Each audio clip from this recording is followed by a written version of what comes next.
We are often our own worst critic. Dr. Derek Noble says we need to stop being so hard on ourselves. Dr. Noble, welcome to the show. Thank you, Scott. Thanks for having me back, man. Good to see you again. It's good to be seen. You got the memo. It's Purple Shirt Day. I don't know how this happened, but... It's Purple Shirt Day. It's also Cherry Cobbler Day, which no one told me about, but that's okay. That's Every all time right. I get on your show, I get hungry for some reason. I don't know why. I don't know what any of that has to do with business, but we just like to torture people, I guess. Talk about, It's fun. I love it. It is fun. We are hard on ourselves. Why do you think we're so hard on ourselves? People honestly think that being hard on yourself is going to make you better at what you do. They think it helps you to be honest and it keeps you humble, but nothing could be further from the truth. Everyone needs to know what they're good at, as well as knowing what their weaknesses are. And we have a tendency to focus on those weaknesses without first focusing on what we're good at. So talking about your weaknesses, talking about your weak points does not make you more humble. It doesn't make you a better leader. It doesn't make you more accessible. It just helps weigh you down instead of bringing you up like it should. Oh man, that's so true. Guilty, by the way. I'm just going to be, full transparency there. We've all been there. We have. So how can we overcome this type of negative energy? Because it really is negative energy. Very true. Very true. It's really, the key word, Scott, is balance. And that's the word I teach to all of my clients and the people that I coach. It's all about balance. For example, we have all probably heard of what is called the SWOT analysis, SWOT. It's an acronym standing for strengths, weaknesses, opportunities, and threats. And it's often used in the business world to help people to become more balanced. But what people have a tendency to do is, rather than starting with the S, which is your strengths, we want to go straight to the W. And I always have to remind people it's SWOT, not WSOT, okay? It's strengths, weaknesses. So talk about what you're good at first. We have been taught, and I was just dealing with somebody about this recently, we have been taught that it's arrogant to talk about what you're good at, and nothing could be further from the truth. Every good leader needs to know, hey, I can do this particular thing in my sleep. I'm really good at this. So you always want to get people to start there first. What are your strengths? What are you good at? What could you do without even thinking about it? What is so second nature to you that you could do it in your sleep? And what do you enjoy doing so much that even if you didn't get paid for it, you would enjoy it? So you have to start there first. Now, you don't want to stay there, because if you just focus on your strengths, you never grow to the point where you could. So you do want to eventually move to your weaknesses.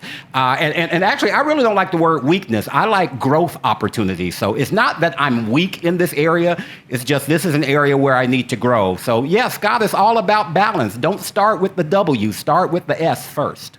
Right. I think this is a word that a lot of business leaders need. Particularly coming out of the last couple of years. And I part of me wants to move past this talk of the pandemic, because I know we're all tired of it, but man, we've done a lot of beating up for sure. Now, you mentioned this balance, and I like how you worded that, by the way, not weaknesses, but growth opportunities. So let's talk about the difference between a healthy self-evaluation, because there's some people that are watching this, Dr. Noble, they're like, wait a minute, self-evaluation's a good thing. So what's the difference between healthy self-evaluation and judging yourself?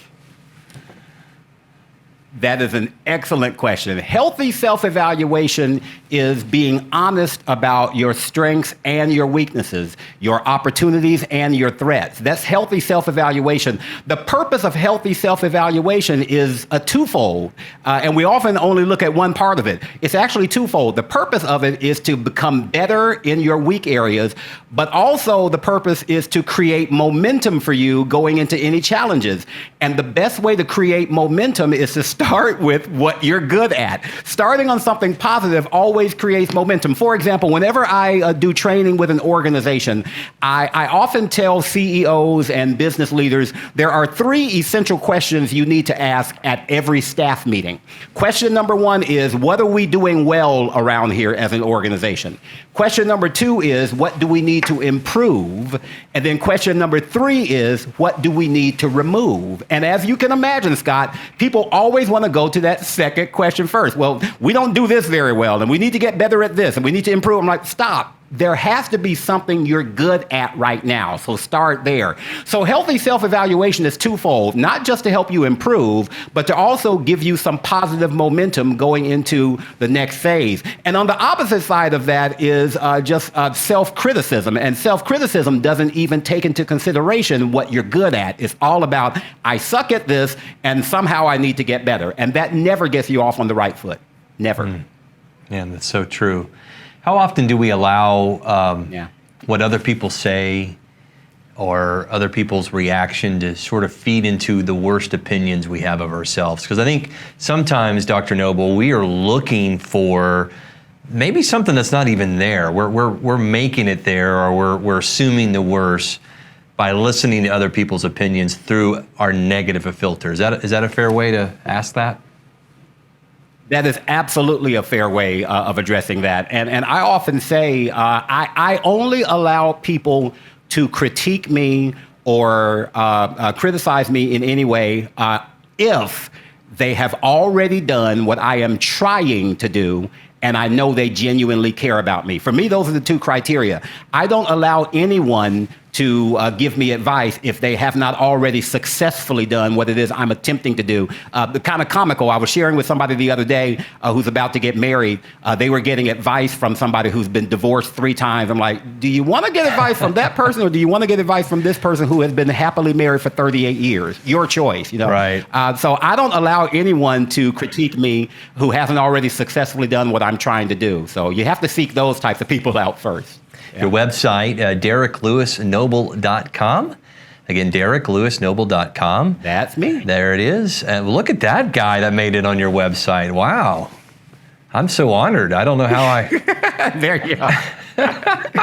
You are the first video that shows up. So we did a nice interview. Well, we always do nice interviews, but you're the first video that shows up. So I'm making you famous.